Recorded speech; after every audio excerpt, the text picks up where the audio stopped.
Hello and welcome to Murfreesboro Storytellers. We're pleased to have June Hall McCash, retired MTSU professor and local author, as our special guest. June, welcome. Thank you very much, John. It's great to be here. Haven't seen you in a long time. Tell us about your experience on the MTSU faculty. Oh, well, it was wonderful. And it was wonderful to see how the university changed over the years. I was there for 37 years. And when I first came to MTSU, it had only been a university for 2 years.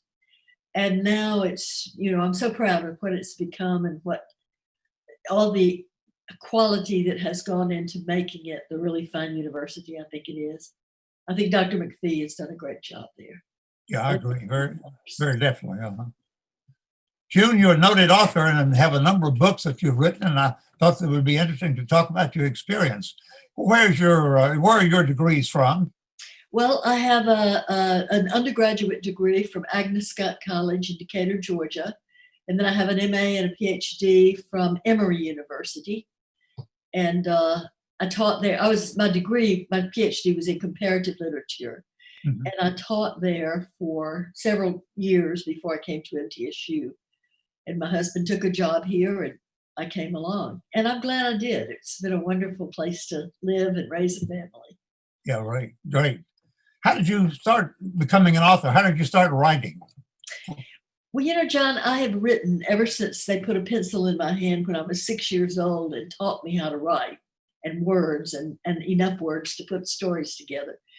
But I didn't, time is always a problem. Writing takes a lot of time. Sure. And while I was teaching, I was mostly writing academic things, and I published a lot of articles and some academic books and that sort of thing, but I'd always wanted to be a writer, a professional writer. And so when I retired, it's, as I say, it's something to keep me out of trouble. And I got to write some of those books that I'd thought about for a long time. I sort of have two special areas that I enjoy writing about. One is Jekyll Island, Georgia, which is where I have a home and a place I literally discovered in about 1983, and the other is medieval France.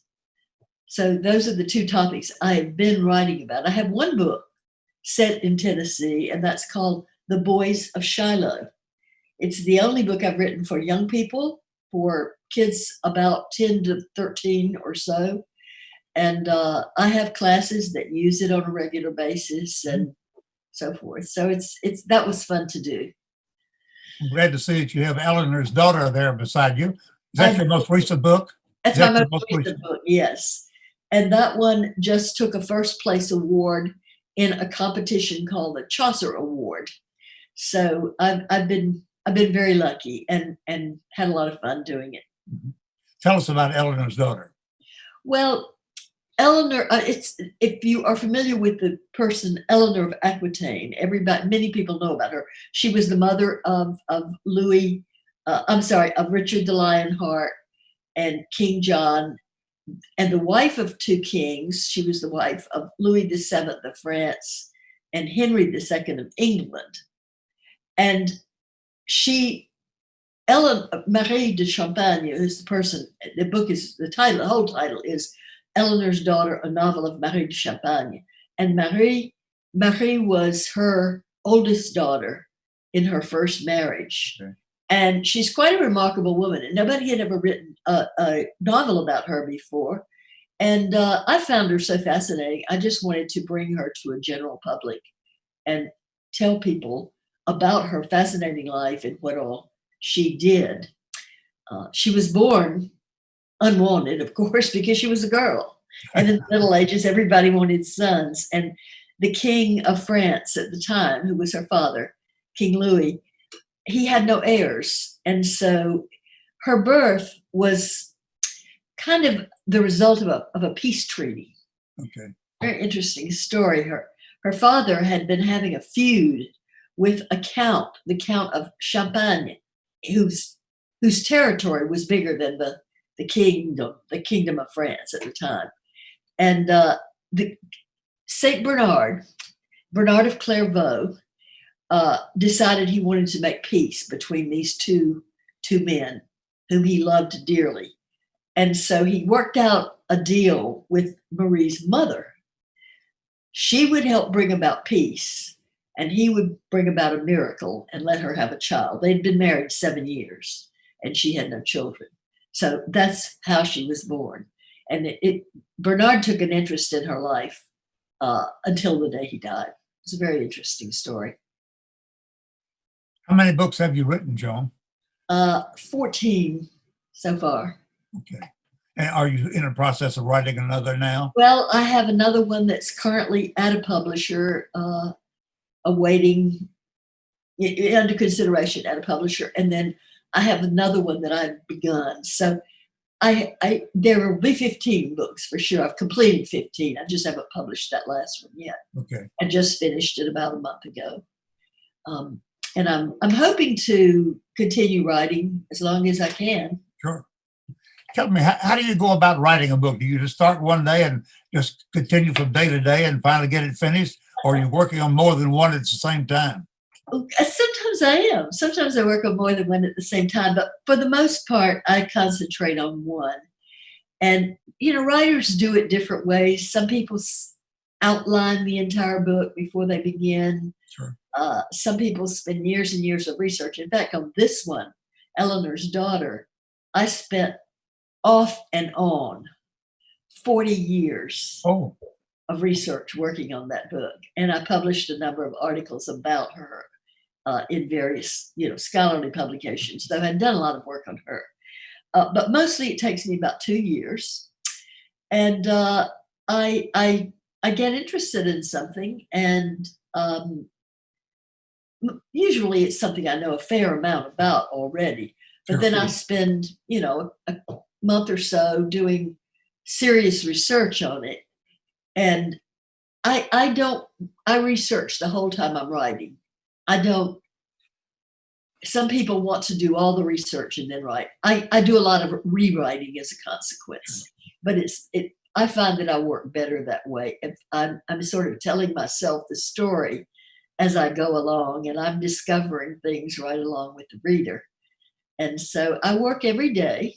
I generally spend, well, not quite as much now, but I generally have spent maybe 5 hours a day, 5 to 6 hours a day, writing or researching for my books. And, over a period of 2 years, it adds up. And I do a lot of cutting out and rewriting and that sort of thing. So they say there's ways to write. You can write, or you can rewrite, and rewrite. And that's what I do. I rewrite. I can imagine. And your books are available for purchase through a number of sources, I'm sure? Sure. They're available through Amazon, Barnes & Noble, and they can be ordered through any bookstore, for that matter. If the bookstore doesn't have them in stock, they can all be ordered. But they're all on Amazon, with the possible exception of my first book, which is out of print now. It was published a long time ago, back in the 70s, as a matter of fact. June, tell me how you come about an idea for a book. Is it just something that you do in research and think of something, a topic that might make good reading? Oh, that's a good question, and I'm not sure I know the answer. I wonder. Different books begin different ways. Eleanor and Marie, I've wanted to write about for a long, long time. Mm-hmm. And I had done so much scholarly work on it. I just wanted to popularize it in a sense, in the sense that it would be, because I think the story is so interesting that I wanted to bring it to people who don't read medieval journals, which is most people. And so that was how that book came into being. And the Jekyll Island books, I have several novels set on Jekyll Island and Cumberland Island, which are islands off the coast of Georgia. Right. I don't know if you're familiar with those or not, but I know of Jekyll Island, yes. well, it's a very beautiful place, and my husband and I went there. My husband Bart and I went there in 1983.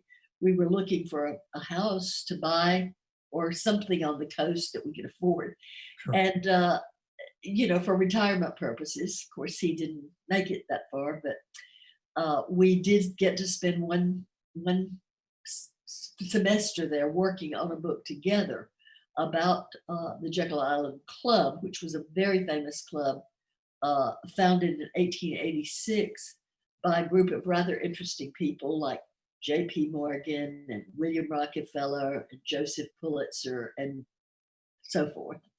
And the island has been, it's not terribly developed. Only about 30% of the island is actually developed.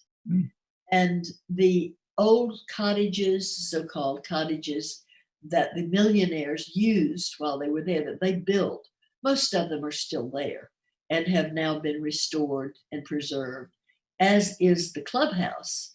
And it's quite a remarkable place. So I would encourage any of your listeners who have not visited Jekyll Island to consider a trip once the pandemic is over and take a look, because it's really quite a wonderful place. And there is so much history there.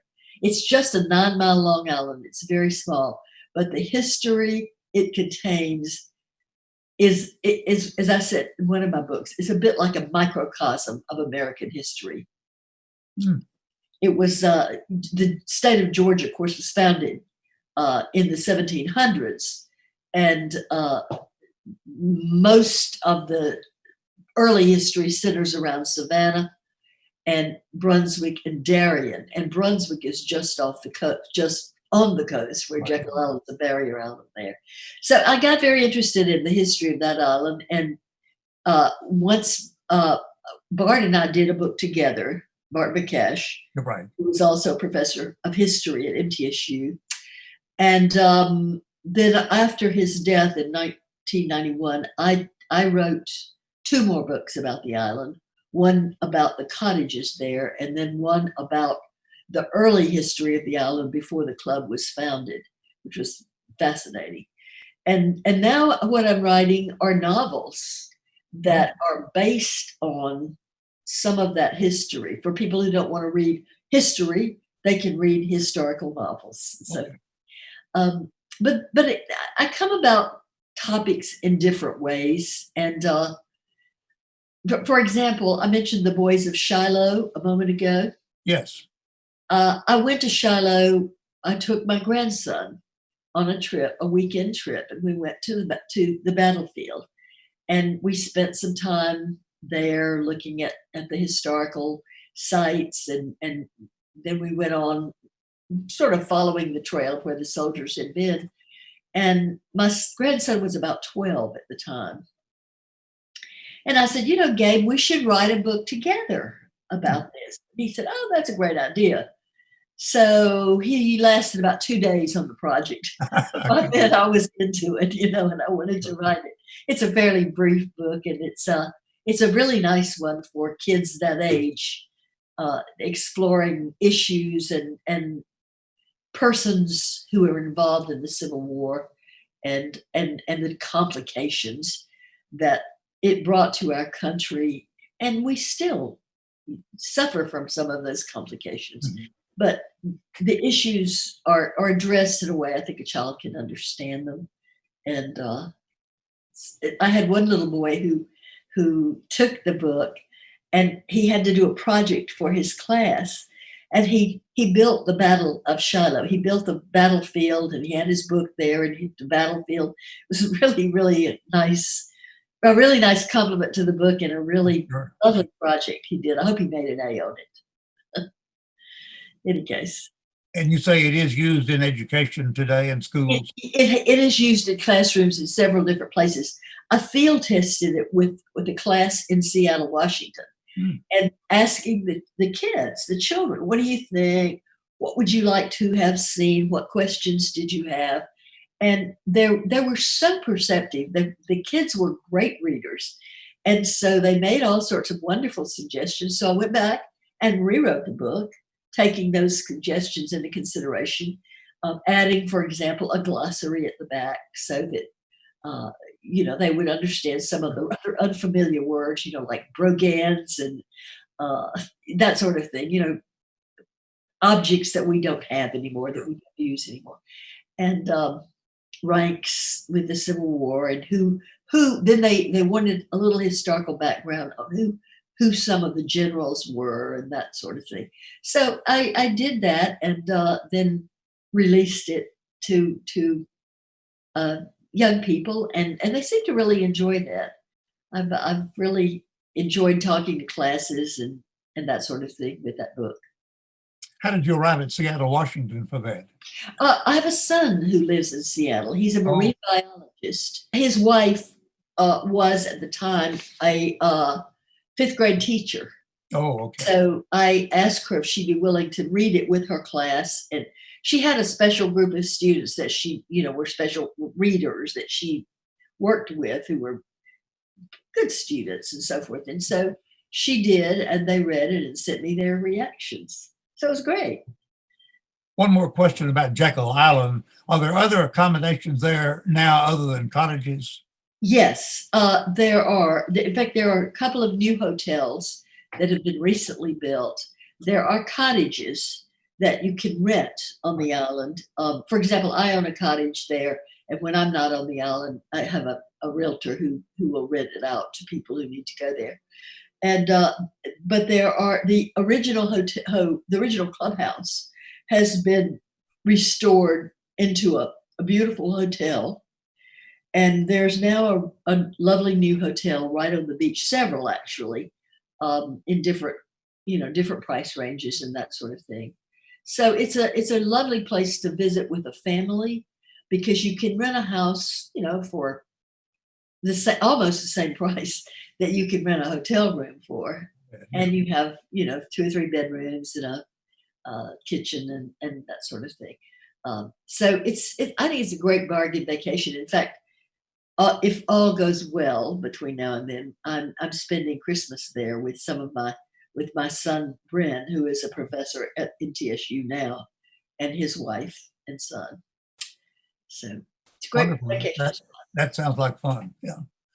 Is there one book that you're most proud of all those you've written? Oh, John, that's a tough question. It's like saying, which is your favorite child, I understand. Of my novels, the one that I really enjoyed writing most, I think, was one called Plum Orchard. And it's the story of a biracial woman. It's a true story. Okay. Who was born on Jekyll, but who spent most of her life on Cumberland Island. And it has a fascinating story. She's in a situation where she's the daughter of a white planter and one of his enslaved women. And she is neither free nor a slave. She lives in this kind of limbo land. Her father dies early, and she's raised by her white grandmother. And her white grandmother does not want her to marry an enslaved man, but she cannot legally marry a white man. And she knows hardly any free people of color. So it puts her in a real peculiar dilemma in a sense. And she works it out. She does become the sort of common law wife of a white planter on Cumberland Island and has a number of children with him. But the interesting thing, I think, is that during the Civil War, he sends his children and her. Well, he sends his children first early on because he doesn't want them raised in the South. But then during the Civil War, he sends her to Connecticut to be with them. And at the end of the war, she's free. Well, she has to make a decision at that point. Does she stay in Connecticut or does she come back to Georgia? And I think that's one of the more interesting issues she has to confront. I won't tell you what she decides. Okay. You have to read the book. Yeah. Is one of your books a better seller than the others, or a Well, bestseller? that one is there are two that really sell best right now. Well, I do have the nonfiction books, which are large, picture kind of books with a lot of information in them. Those have been on sale. The one that Bart and I did together, plus the one I call the Jekyll Island Cottage Colony, the first one was published in 1989, and it still sells well. So that will give you some idea.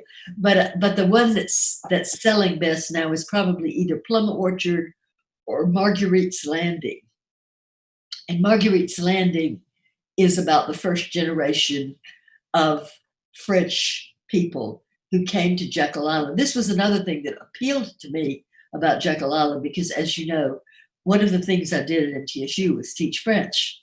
Right. So I could read all their papers and so forth, you know, that are in the archives in France. And the book I just finished, I had to do more research in Bordeaux, France, because it was on a family that I had worked on, but not in great depth, and I wanted to know more about them. So I had to do more research for that one, but that one's not out yet. And the title of that one will be The Truth Keepers. And obviously you've traveled a number of times to do research for your books. Oh, yes. Oh, yes. I was sitting around counting up the countries I've been to. And I was debating with my son, Michael, whether you should count the ones where you just land on the airplane and stay for a while, right, and then take off again, or not. So not counting those. I think I've been to about 34 countries, but mostly my research has been done in France and England. Yeah. Okay. And here, of course, in the U.S. Oh, absolutely, yeah. June, what do you do with your time other than writing books? Well, John, you know what I've taken up? I've started playing pool. I moved here in March, right before the shutdown, so to speak. And I love it here. I've really, really enjoyed being here. And so Margaret Ortabadian lives across the hall, and Marilyn Wells is just down the way. And so I have a lot of friends who are already here. And so there's a beautiful pool room in Adam's place, a billiards room, perhaps we should say, although it's really cool. And so before we got shut down by the coronavirus, sure, I said to my grandson, I'm going to challenge you to a game of pool. Well, I had never played pool in my life, of course. So I had to learn how. And I said, today I'm entering a tournament here, just local, you know, and there are quite a few women who play here. I think I got a lot of them interested when I started playing and there were several others who played, but not on a regular basis. And now we play a lot. It's a great sport, and it's a good kind of mind and eye coordination thing and that sort of thing. But I also exercise. There's a beautiful pool here, and I swim several times a week. And it's just, what's not to like? The food is great. I'm sure. You should come join us. I may do that when the pandemic is over then. Okay. Yeah. Well, people have moved in during the pandemic. They just have to isolate for a while. Sure. So, Joan, is there one topic or one book that you had always wanted to write and never have quite gotten around to it? Well, this was it. Oh, okay. This was it. And I finally got it done. You know, everybody wants to write the great American novel. I mean, it's, sure. But I think it's probably a little late in my career for me to undertake that. Right now, I just want to finish the projects I still have in mind. Mm-hmm. I still have 2 more books in mind after the one I'm about to publish. Right. So I don't know how much time I'll be given to do all that, but I think I have enough to keep me busy for the rest of my life.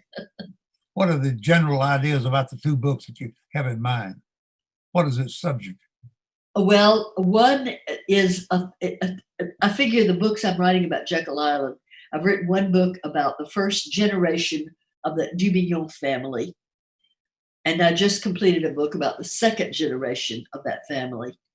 And it's the third generation that ends up selling the island to the Jekyll Island Club.